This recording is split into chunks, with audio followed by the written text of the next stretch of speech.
வணக்கம். தமிழ் வெற்றிலை சமையலுக்குள்ளே போகலாம் வாங்க. இன்றைக்கி நம்ம சேனலில் என்ன ரெசிபி பார்க்க போகிறோம் அப்படின்னா, வெங்காய பூண்டு சட்னி பார்க்க போகிறோம். அது எப்படி செய்கிறது, அதுக்கு என்ன பொருள் தேவை அப்படிங்கிறத நம்ம வீடியோக்குள்ளே போய் தெரிஞ்சுக்கலாம் வாங்க. அதுக்கு முன்னாடி நம்மளோட சேனலை நீங்கள் இப்போ தான் ஃபஸ்ட் டைமாக பார்க்குறீங்க அப்படின்னா சப்ஸ்கிரைப் பண்ணிடுங்க. பெல் சிம்பிளை கிளிக் பண்ணிடுங்க. ஆல் பட்டனை செலக்ட் பண்ணி விட்டுருங்க.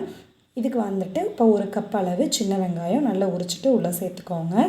இந்த ஒரு துண்டு அளவு புளி சேர்த்துக்கோங்க. 4 பழுத்த தக்காளி உள்ளே சேர்த்துக்கோங்க. அதுக்கப்புறமா காரத்துக்கு தகுந்த மாதிரி 10 காஞ்ச மிளகா நான் சேர்த்துருக்கேன். உங்கள் காரத்துக்கு தகுந்த மாதிரி நீங்கள் சேர்த்துக்கோங்க. 20 பல் பூண்டு சேர்த்துக்கோங்க. ஒரே ஒரு பெரிய வெங்காயம் 1 பாதியமாக கட் பண்ணி உள்ளே சேர்த்துக்கோங்க. கொஞ்சம் உப்பு, சட்னிக்கு தேவையான அளவு உப்பு சேர்த்துக்கோங்க. 2 ஸ்பூன் அளவு ஆயில் சேர்த்துக்கோங்க. நான் 1 ஸ்பூன் சமைக்கிற ரீஃபண்ட் ஆயில் சேர்த்துருக்கேன். 1 ஸ்பூன் நல்லெண்ணெய் சேர்த்துருக்கேன். நீங்கள் உங்களுக்கு எப்படி சௌகரியமோ அந்த மாதிரி சேர்த்துக்கோங்க. தண்ணி விடக்கூடாது, எண்ணெயில் தான் நம்ம அரைக்க போகிறோம். அதுக்கப்புறமா ஒரு கடாயை வச்சுட்டு தேவையான அளவு நல்லெண்ணெய் சேர்த்துக்கோங்க. கடலைப்பருப்பு, உளுத்தப்பருப்பு, கடுகு தாளிக்க சேர்த்துக்கோங்க.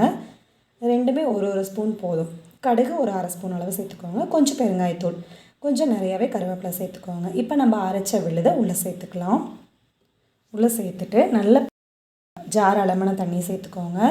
நல்லா பச்சை வாசனை போகிற வரை நல்லா கொதிக்கணும். அதில் உள்ள தண்ணியும் நல்லா வற்றணும். அதுக்கு தகுந்த மாதிரி நீங்கள் அடுப்பை லோ ஃப்ளேமில் வச்சுக்கோங்க. அப்பப்போ ஒரு நிமிஷம் 2 நிமிஷம் போல் எடுத்துகிட்டு லைட்டாக பரட்டி விட்டுருங்க. மூடி போட்டதுக்கப்புறம் அதிகப்படுத்திக்கோங்க அடுப்பை.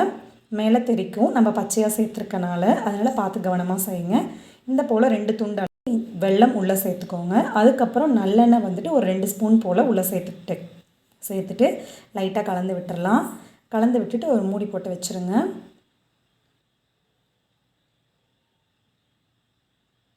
மூடி போட்டு வச்சுட்டிங்க. அவ்வளோதான். நல்லா கொதித்து சட்னி நல்லா திக்காயிருச்சு. நம்மளோட வெங்காய பூண்டு சட்னி சூப்பராக தயாராகிருச்சு. தோசைக்கு, சுட சுட இட்லிக்கு அவ்வளோ சூப்பராக இருக்கும். இந்த ரெசிபியை நீங்கள் கண்டிப்பாக வீட்டில் ட்ரை பண்ணி பாருங்கள். நம்மளோட சேனலுக்கு சப்ஸ்கிரைப் பண்ணுங்கள். தேங்க்யூ.